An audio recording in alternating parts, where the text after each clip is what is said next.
Welcome back here to the 2015 NXL Great Lakes Open. I'm Matty Marshall with Todd Martinez. So we have a great game coming at you right now. Infamous and the Los Angeles Ironmen. Both these teams looking real strong here at this event. And also in this set is the Gun Outlaws and Trenton Top Gun Union.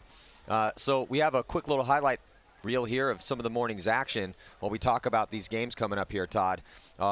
So this first one, who do you think is going to take this one? Obviously Infamous 3-0 and the Ironmen 2-1, but I think the Ironmen have a decent chance of winning this game.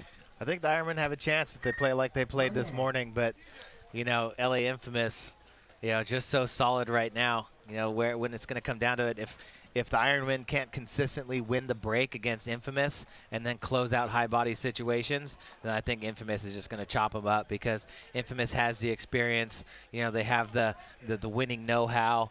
And they have just tons of talent on that team. So well, they won the last event here, and man, they've been one of those teams that's notoriously inconsistent. Win an event and then just do terrible, and they know that about their how they've done in the past, obviously. So they're trying not to repeat that. Let's check in with Lauren Kelly before we get to this match, though. 20 seconds. I am standing here with Bobby Aviles of Infamous. Looking at your prelims bracket, this would be your toughest match of the weekend. So before you were moving into this last prelim match, what were some things you guys really discussed focusing on and executing to make sure you get this win? Well, I think we're playing pretty solid so far. The Ironmen look pretty good as well. They played against X Factor, I think, first match of the tournament and took a hard loss, but they've been tightening up ever since, and I feel we have too. So it should be a pretty good fight, and we're looking forward to it. All right, we'll see if Infamous can go undefeated in the prelims. Back to you guys.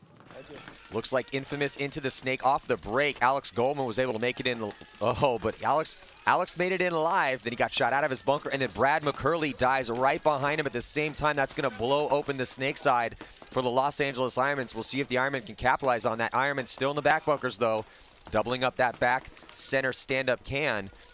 But Infamous down by 2. So it's a 5-body to 3 advantage for the Ironmen right now.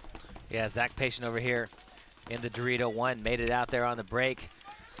Weinrob really did a good job of shooting him in that Outlaws game earlier, but Zach Patient getting in there now. He's got Callie Rudolph behind him. Anytime Patient can get in there alive, gives Callie a lot of freedom to make moves. Damian Ryan holding off that snake side, getting up there in that center tower, trying to keep the Ironmen from getting into the snake. Yeah, the Ironmen haven't really done anything with this advantage that they have. Damian Ryan for Infamous, one of the 3 bodies left alive, is now up in the center 50. Right off of the center 50, right behind it, and he's going to now shut down the D side because Ironmen haven't really done anything over here. Yeah, nobody looking snake side for Infamous, though. Damien keeps looking to the Dorito side. Ironmen had an opportunity to go. They're stacked up in that back center.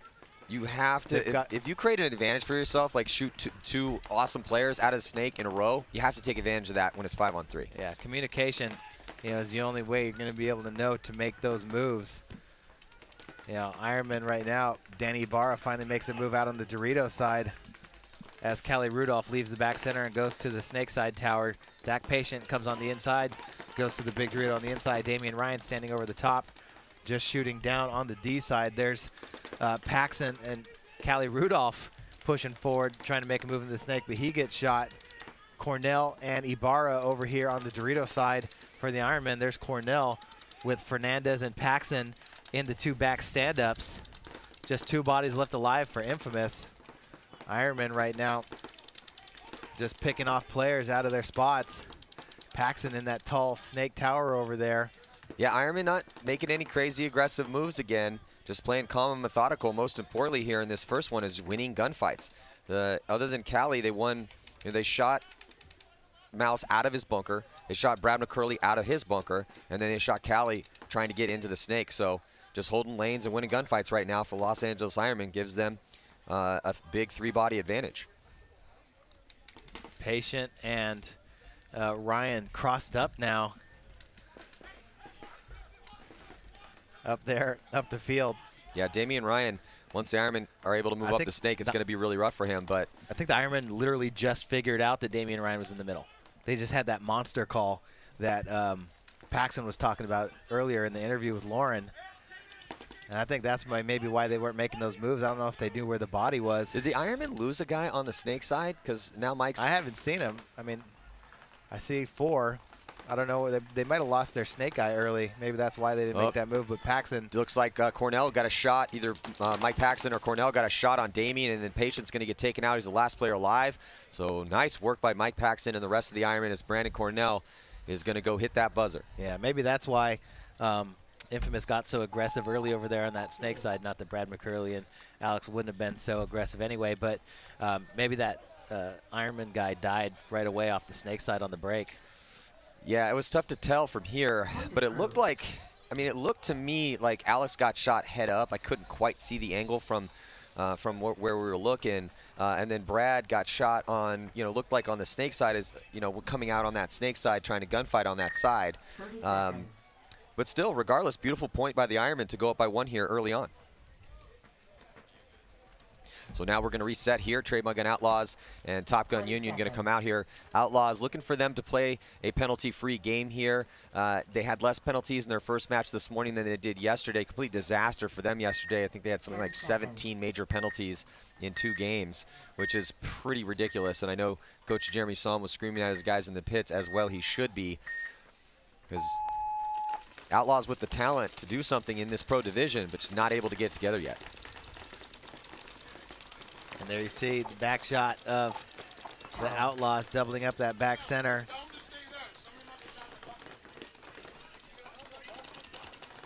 So Johnson up into the center for the Outlaws right away. Berkeley and Osborne, the 2 players that have been playing over here on the snake side. There goes Osborne right around snake 1, directly into snake. Real good with field position right now. There's Osborne in the 50. Wrapping around. Outlaws also up in the center of the field, shooting underneath the A. Yeah, but they lose a body over here on the D side, so first strike goes to Top Gun. So even though the Outlaws have good field position, one of their guys just lost a gunfight. Looks like Top Gun loses a snake player. Osborne now on his feet, coming on the Top Gun side of the field, wrapping around, putting pressure on that back center. You can see that back center, not a whole lot of room back there. Osborne sitting at that pin. If he looks to the inside a little bit more, you can see the player in both big Doritos. There's Chris Shear and Ian Wilson. Wilson recognizes Osborne's field position, starts shooting that way. Mark Johnson is up in the middle for the Outlaws. Yeah, Wilson's going to have to make a good cross-field shot on Osborne, because Osborne's in great field position right now for the Outlaws on the snake. But it looks like Johnson gets taken out in the center.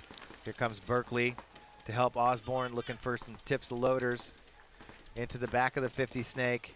Yeah, so this is... There's Weinrob, 14 in the back. So they did have good field position, but too many bodies dropping right now for the Outlaws. Top Gun just needs to start executing here, as they have the numerical superiority. Trying to put their first point on the board. Top Gun, over here really hugging the outsides of their bunkers. Ian Wilson makes a move. There's that post right there for Osborne, just waiting, trying to get a shot in on the back center. Well, he doesn't have a lot of guys behind him, and here comes Top Gun coming down on the D side of the field. So if Osborne can somehow, some way find crossfield shots, it's going to be tough. He almost picks up Wilson, though. That's what he needed to do. Oh, so Wilson with, he's lucky he's tiny, because he is in a tough spot right now here in the 50 wedge. Weinrob really needs to put the pressure on Wilson. Chris Shear is trying to try to help out Wilson. Wilson scurries out to get a little bit better field position. Now Wilson's just out in the open, and now he tries to get across and gets chewed up. Wilson might have been in the best position he had if he'd have stayed in that blind spot, but got a little pressure from the snake side. Here comes Johnson coming at Weinrob as the Outlaws lost both of their snake players. Lance Hardwick able to just stay alive over there. So a little bit of a frustrating situation for the Outlaws. They had Osborne in incredible field position, way past the 50-yard line on the Top Gun side of the field, but too many bodies dropped around him, so he couldn't really do anything with that because he just had to hide so many guns on him.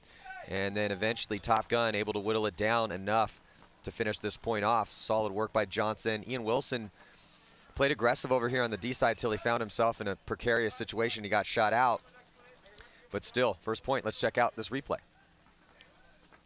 So this was Ian Wilson in the blind area, and he realized, like, I have to move up or I'm going to get shot cross field. And then he ended up getting shot straight ahead.